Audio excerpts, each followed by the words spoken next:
నమస్తే. నేను మీ తేజ. ప్రస్తుతం అయితే మనం కమిషనరేట్ దగ్గరికి రావడం జరిగింది. ఈరోజు ముఖ్యమంత్రి రేవంత్ రెడ్డి గారిని సినిమాకు సంబంధించిన వర్గం అంతా కూడా ఈరోజు కలవబోతుంది. కొన్ని అంశాలపైన చర్చించే అవకాశం కూడా ఉంది.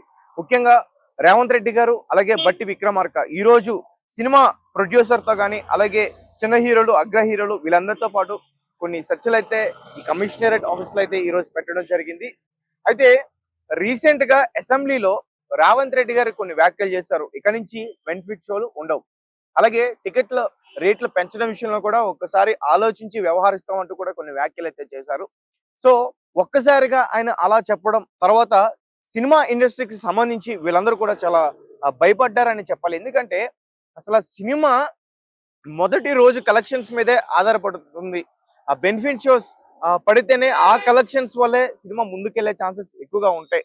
అంటే ఓవరాల్ గా చెప్పాలంటే ఫస్ట్ డే వచ్చిన కలెక్షన్స్ వల్లే కొంచెం సినిమా బాగున్నా బాగోకపోయినా ప్రొడ్యూసర్లు నష్టపోకుండా, సినిమా ఇండస్ట్రీ నష్టపోకుండా, ఆ యూనిట్ నష్టపోకుండా కొంచెం కొంచెమైనా సరే వాళ్ళు ఏదైతే పెట్టుబడి పెట్టారో అది మళ్ళీ వెనక్కొచ్చే ఛాన్సెస్ అయితే ఈ ఫస్ట్ సెకండ్ డేస్ లో ఖచ్చితంగా కనిపిస్తుంది.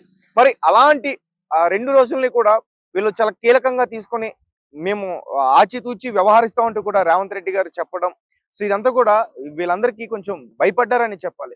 ఎందుకంటే ఈ రోజుల్లో మనకి బాగా తెలుసు ఓటీటీ ప్లాట్ఫామ్స్ అన్ని కూడా వచ్చేసాయి. చాలా మంది కూడా ప్రేక్షకులు ఓటీటీలోనే సినిమాలు చూడడానికి అలవాటు పడ్డారు. బిజీ లైఫ్ లో సినిమా థియేటర్కి వెళ్ళడానికి కూడా టైం లేకుండా నైట్ వాళ్ళ పని ముగించుకుని కొన్ని యాప్స్ ఉన్నాయి, వాటి పేర్లు మీ అందరికి బాగా తెలుసు. సో 1 ఇయర్ పాటు చూడొచ్చు. అంటే సబ్స్క్రిప్షన్ చేసుకుంటే ఒక 200-300 పెట్టి సబ్స్క్రిప్షన్ చేసుకుంటే 1 ఇయర్ పాటు కూడా మనం అందులో చూడొచ్చు. అండ్ ఇంకొక విషయం ఏంటంటే పాత రోజుల్లో మనందరికి బాగా తెలుసు, అంటే సినిమా 100 రోజుల వరకు కూడా ఆడేది. కానీ ఇప్పుడు సినిమా పరిశ్రమ అలా లేదు. ఒక 1 మంత్ సినిమా థియేటర్లో ఉందంటే చాలా గ్రేట్. ఆ 1 మంత్ గడిచేలోపే మళ్ళీ వేరే వేరే కొత్త సినిమాలు అన్నీ వస్తున్నాయి. ఆ సినిమాకి రిలీజ్ చేయడం కోసం ఆ థియేటర్లన్నీ కూడా ఖాళీ చేస్తారు. రీసెంట్ గా ఆ పుష్పలో చూసుకుంటే ఇదే పరిస్థితి. అంటే వేరే సినిమాలు ఉన్నా కానీ పుష్పకి అన్ని థియేటర్స్ ఇచ్చారు, బెనిఫిట్ షోలకి అన్ని థియేటర్స్ ఇచ్చారు.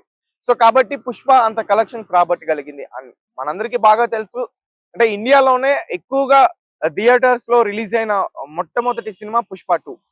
సో ఇది దీని గురించి ఈ రోజు వాళ్ళు చర్చించే అవకాశం ఉంది. అంటే ఐ మీన్ టికెట్స్ రేట్ల విషయంలో, అలాగే బెనిఫిట్ షోల గురించి. ఎందుకంటే బెనిఫిట్ షోలు పడకపోతే ఖచ్చితంగా సినిమా నష్టపోయే అవకాశం అయితే పూర్తిగా కనిపిస్తుంది. అలాగే టికెట్ల రేట్లు పెంచకపోతే కూడా చాలా ఇబ్బంది. ఎందుకంటే చాలా మంది కూడా పెద్ద పెద్ద డైరెక్టర్స్ అందరూ కూడా ఎక్కువగా బడ్జెట్ పెట్టి మంచి సినిమా తీయాలి, మన తెలుగు ఫిల్మ్ ఇండస్ట్రీని ఒక మంచి స్థాయిలో పెట్టాలని చెప్పేసి ప్రయత్నాలు అయితే జరుగుతున్నాయి. మనందరికీ తెలుసు రాజమౌళి గారు బాహుబలి తీసి ఎక్కడ ఏ స్థాయిలో పెట్టారో తెలుగు యొక్క ఖ్యాతిని. అలాగే రీసెంట్ గా సుకుమార్ గారు కూడా అట్లాంటిదే చేశారని పూర్తిగా చెప్పుకోవచ్చు. అంటే కొన్ని విమర్శలు వచ్చినా గానీ అలాంటి అంశాన్ని తీసుకుని ఒక మంచి కమర్షియల్ ఫిలిం తీయాలని చెప్పే ప్రయత్నం ఈ పుష్ప 2. కానీ ఈ బెనిఫిట్ షోలకి ఈ టికెట్ రేట్లు పెంచడం విషయంలో ఎందుకు ఈ విధంగా జరిగిందో మనందరికీ బాగా తెలుసు. పుష్ప 2 సినిమా బెనిఫిట్ షో పడినప్పుడు రేవతి అనే ఒక మహిళ చనిపోవడం, తొక్కిసలాట అవడం, ఎక్కువ మంది ప్రేక్షకులు అక్కడికి వచ్చి అల్లరి చేయడం ఇదంతా జరిగింది. అక్కడ తొక్కిసలాట్లో ఆ రేవతి చనిపోయింది. దాని తర్వాత అల్లు అర్జున్ గారి పైన ఒక కేసు నమోదు అవడం, అరెస్ట్ అవడం, ఇదంతా కూడా ఇన్ని రోజుల నుంచి మనం చూసాం. అయితే మొత్తానికి ఆయనకు ఉరాట లభించిందనే చెప్పుకోవచ్చు. రీసెంట్ గా విచారణ జరిగిన తర్వాత ఆయన బయటకు వచ్చారు. అయితే అల్లు అర్జున్ గారు అరెస్ట్ ఎఫెక్ట్ కాస్త మళ్ళీ సినిమా ఇండస్ట్రీ పైన పడే అవకాశం ఉంటుందా? ఎందుకంటే రేవంత్ రెడ్డి గారు చేసిన వ్యాఖ్యలు ఆ విధంగా ఉన్నాయి. సో కాబట్టి అంటే వీళ్ళందరూ కూడా ప్రొడ్యూసర్స్, డైరెక్టర్స్, అలాగే మొత్తం ఈ హీరోస్ అందరూ కూడా ఏకమయ్యి సో వాళ్ళ ఒక అభిప్రాయానికి వచ్చి ఈ రోజు రేవంత్ రెడ్డి గారితో చర్చించే అవకాశం అయితే కనిపిస్తుంది. మరి కాసేపట్లో అసలు మరి ఏంటి ఈ టికెట్ల రేట్లు సినిమాని బట్టి పెంచుతారా, లేకపోతే బెనిఫిట్ షోల్ని రద్దు చేస్తామని చెప్పేశారు, బెనిఫిట్ షోలు కొన్ని సినిమాలకు మాత్రమే ఇస్తామని చెప్తారా బడ్జెట్ ని బట్టి, ఇవన్నీ కూడా మనం బయటకు వచ్చి వాళ్ళు చెప్తే మనకి తెలుస్తుంది. అలాగే మరీ ముఖ్యంగా ఈ రోజు అసలు ఇండస్ట్రీ పెద్ద అంటే ప్రజెంట్ మనం చిరంజీవి గారి గురించే మాట్లాడుకుంటాం. ఎందుకంటే ఆయన ఏ ఫంక్షన్ అయినా కానీ, ఇండస్ట్రీకి సంబంధించి ఏ ఈవెంట్ అయినా కానీ ఒక పెద్ద మనిషిలా వచ్చి ఆ ఇండస్ట్రీలో అంటే ఎలాంటి ఇబ్బంది వచ్చినా కానీ ఒక పెద్ద మనిషి తరహాలో ఇప్పటి వరకు ఆయన వ్యవహరిస్తున్నారు. అయితే ఈ రోజు చిరంజీవి గారు అయితే మాత్రం ఇక్కడికి రాలేదు. సో దీనిపైన చాలా మంది కూడా చాలా ఊహాగానాలు వ్యక్తం చేస్తున్నారు. ఎందుకంటే అల్లు అర్జున్ గారు అరెస్ట్ చేసినందుకే చిరంజీవి గారు రాలేదు. సో దాని గురించి ఆయన ఇబ్బంది పడ్డారని చెప్తున్నారు. మరి కొంతమంది అంటే అతనికి షూటింగ్స్ ఉన్నాయి, విశ్వాంబర షూటింగ్ లో ఆయన బిజీగా ఉన్నారు. షెడ్యూల్ ని మార్చుకుని ఇక్కడికి వచ్చే అవకాశం లేదు కాబట్టి ఆయన ఇక్కడికి రాలేకున్నారని చెప్పేసి కొంతమంది చెప్తున్నారు. బట్ అది ఎంతవరకు వాస్తవం అయితే మాకు తెలియదు.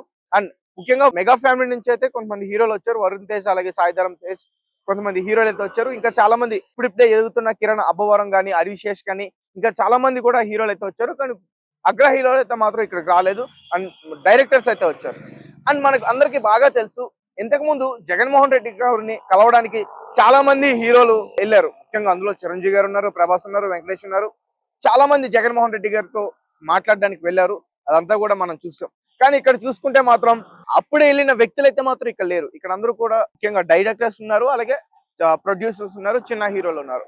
మరి వీళ్ళ పట్ల మరి ఇప్పుడు రేవంత్ రెడ్డి గారు ఎటువంటి నిర్ణయం తీసుకుంటారు, వాళ్ళు ఏ విషయాల్లో చర్చించే అవకాశం ఉంటుంది అంటే ఈ టికెట్ల రేట్లు కాకుండా ఇంకా మరి సినిమా రిలీజ్ అయ్యేటప్పుడు జాగ్రత్తలు తీసుకునే అవకాశం ఉంటుందా, ఎటువంటి జాగ్రత్తలు తీసుకుంటే బెటర్, దానికి ఎవరు ఏదైనా అయితే దానికి ఎవరు బాధ్యులు